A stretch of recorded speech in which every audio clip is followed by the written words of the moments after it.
لو عايزة الفراخ تكون مضمونة واكلك يكون مضمون ليكي ولأسرتك، لازم تجيبي الفراخ طازة، ما تجيبيش المجمد. الطازة طبعا بيبقى افضل بكتير في الطعم وكل حاجة، بس اهم حاجة انها هقولك بقى ازاي تتخلصي من الزفارة الموجودة في الفراخ. هقولك كل الاسرار، بس شوفيني لاخر الفيديو. ما تنسوش الاشتراك في القناة ولايك وشير لو عجبكم الفيديو. اول حاجة هجيب عندي حلة او اي طبق وفيه مية. هحط حوالي نص كوباية من الدقيق وهدوبهم كويس.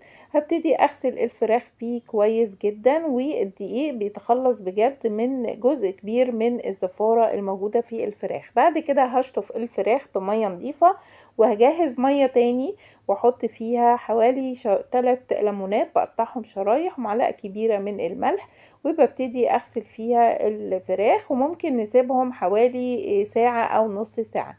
الجزء بقى اللي بنتخلص منه اللي انا وريته لكم ده في الفيديو ده لازم تشيليه، ده اللي بيسبب الزفارة بتاعة الفراخ. حتى لو سلقتيها لازم برضو تتخلصي منها، او هتعمليها بانيه او حمام كداب، لازم يتشال الجزء ده.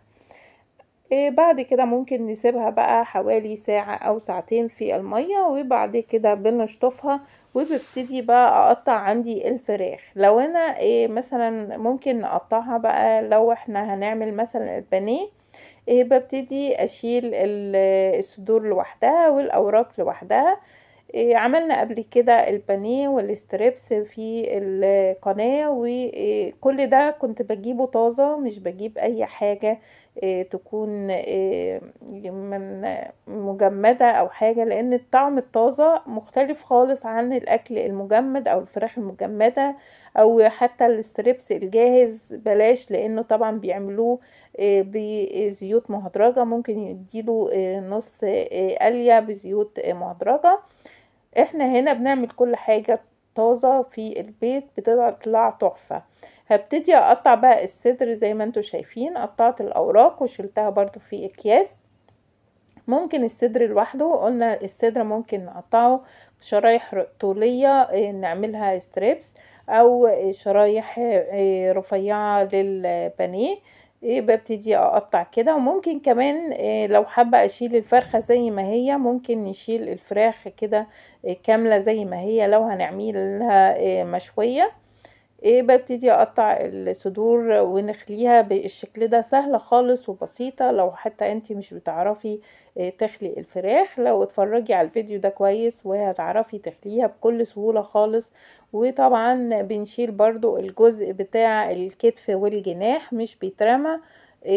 هبتدي برضو اقطع عندي واحدة كمان عشان تشوفوها.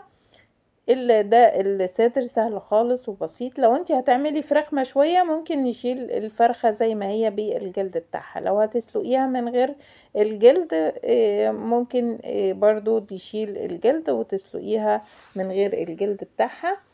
وببتدي اشيل كل جزء في كيس وبنحطه في الفريزر، وبينفعنا بقى في اي وقت. لو عجبكم بقى الفيديو ما تنسوش الاشتراك في القناة واللايك والشير. باي باي.